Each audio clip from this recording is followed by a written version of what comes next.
नमस्कार साथियों, एक बड़ी खबर लेकर आए हैं।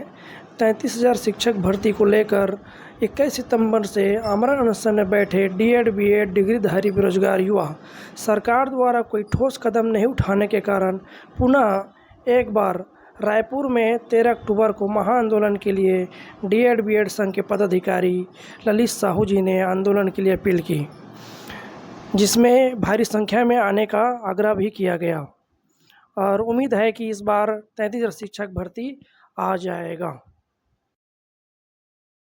और हमारे इस लड़ाई में आप सब कदम से कदम मिला के चलिए और सहयोग कीजिए।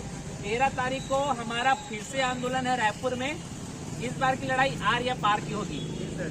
सर एक बार युक्तिकरण का बता दीजिए। युक्तिकरण जान है ना, शिक्षा विभाग से सब जुड़े हुए हैं। युक्तिकरण जान रहे हैं? बता दीजिए सर। युक्तिकरण के अंतर्गत ये है 4,070 स्कूल को बंद कर रहे हैं, पता है ना? 4,070 स्कूल को बंद कर रहे हैं। अब बताइए 4,000 स्कूलों में एक स्कूल में 3 पोस्ट होगा, एक प्रधान पाठक का होगा और 2 सहायक शिक्षक का होगा। 4 × 12,000 पद ऐसी खत्म हो गया ना। स्कूल को बंद करेंगे, पद खत्म हो गया। उसके बाद सेटअप 2008 जानते हैं ना आप लोग? सेटअप 2008 ये कहता है कि प्राइमरी स्कूल में एक प्रधान 60 या 60 से कम बच्चे हैं तो एक प्रधान पाठक और 2 सहायक शिक्षक होने चाहिए। लेकिन उस सेटअप को भी बदल रहे हैं ये लोग युक्तिकरण के आड़ में।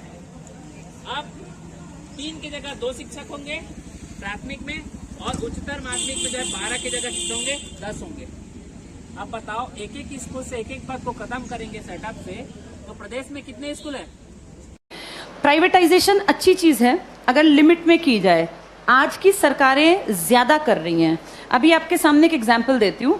हरियाणा की सरकार ने एक नया प्रोजेक्ट लॉन्च किया है, अगर तुम्हें पता हो, जिसमें सरकार ने, लिखित में आया था अखबार में, सरकार ने क्या कहा, अगर किसी की सालाना आय 1,80,000 से कम है, ये बहुत ही कम है, 1,80,000 पूरे साल के, किसी को इतने से कम मिलते हैं तो वो अपने बच्चे को अगर सरकारी स्कूल में भेजता है तो उसको 500 रुपए फीस देनी पड़ेगी। 500 रुपए फीस देनी पड़ेगी।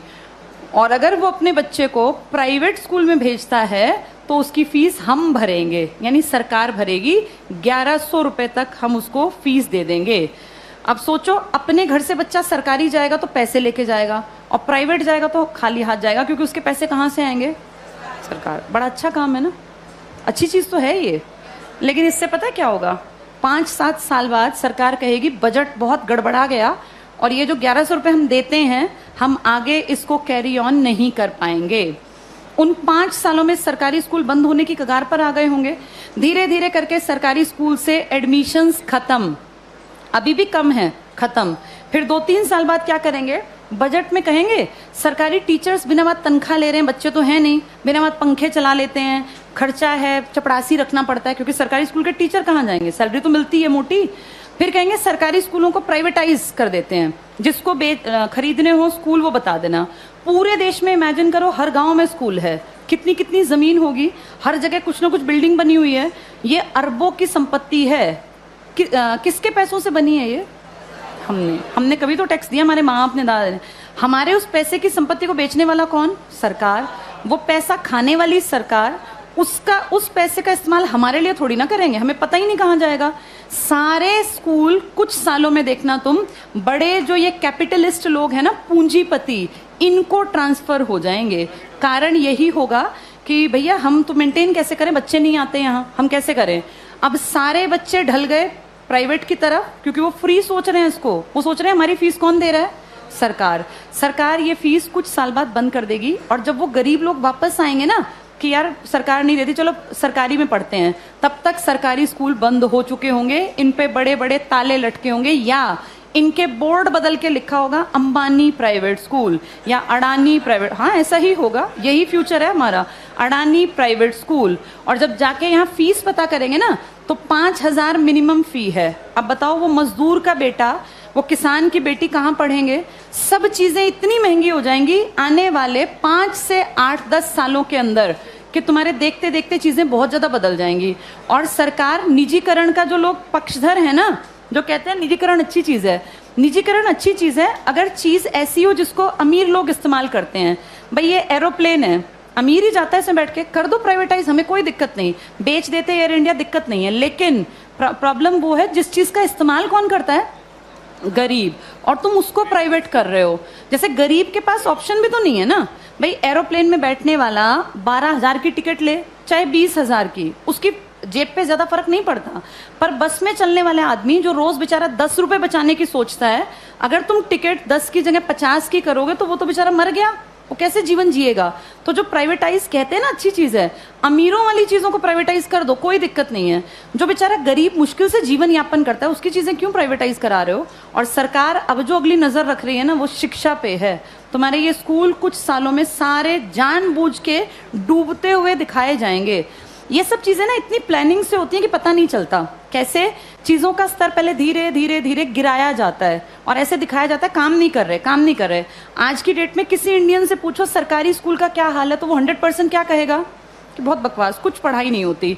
ऐसी पिक्चर दिमाग में क्रिएट करके और 10-20 साल में रास्ता बन गया कि हर आदमी के मन में कि यार ये बकवास है, बहुत पैसा खाता है सरकारी स्कूल सरकार का और करता कुछ नहीं है, तो फिर इसको प्राइवेट करना बेहद आसान है। ऐसे ही बिजली में किया गया, ऐसे ही रेल में किया गया। जब चीजें प्राइवेट होती हैं तो पैसा क्यों कमाने लगती हैं भाई, सरकारी क्यों नहीं कमा पाती? क्या ऐसा है प्राइवेट में कि पैसा कमाने लगती है वो चीज? प्राइवेट में आदमियों से काम लिया जाता है, सरकार में निकम्मे जानबूझ के बनाए जाते हैं। अगर इन सरकारी स्कूलों पे time to time school inspectors आए, हर मंडे चेकिंग हो, और स्कूल इंस्पेक्टर का काम ही ये हो कि आपके अंडर जितने स्कूल है ना वो आपको मंडे ट्यूसडे फ्राइडे जाके चेक करने हैं। किसी भी क्लास में इंस्पेक्टर जाए, तीसरी क्लास खड़ा हो, किसी बच्चे को यहाँ लिख के दिखाओ, नहीं लिखना है तो किसकी जिम्मेदारी है? ये पकड़े जाएं। अगर 2 साल ढंग से काम कर लेंगे टीचर्स कैसे नहीं पढ़ाएंगे? टीचर्स इसीलिए नहीं पढ़ाते क्योंकि टीचर्स को पढ़ाने का माहौल ही नहीं दे रखा, इतने फालतू के काम दे रखे हैं ताकि आने वाले सालों में दिखाएं कि ये बकवास स्कूल ही बंद करना ही ठीक है। फिर आपको और मुझे भी लगेगा हाँ यार ये सरकारी स्कूल कुछ करते ही नहीं है, जबकि असलियत ये है कि सरकार चाहती नहीं कि सरकारी स्कूल कुछ करें, वरना हर कोई काम कर सकता है। इन्हीं सरकारी स्कूलों से IAS निकले हैं ना पहले लोग, जब तक ये प्राइवेट का कॉन्सेप्ट नहीं था तो पढ़ाई यहीं थी। आज भी सरकारी स्कूल का टीचर बनने के लिए math, science, English, reasoning, Hindi, GK, current सब सीखना पड़ता है। टीचर बनना आसान नहीं है सरकारी स्कूल में, जो तुम पढ़ रहे हो ना तुमसे ज्यादा पढ़ना पड़ता है। और उसके बाद फिर कहते हैं सरकारी स्कूल में करते क्या है, माहौल तुम चाहते ही नहीं क्रिएट हो, फिर बनेगा कैसे? आगे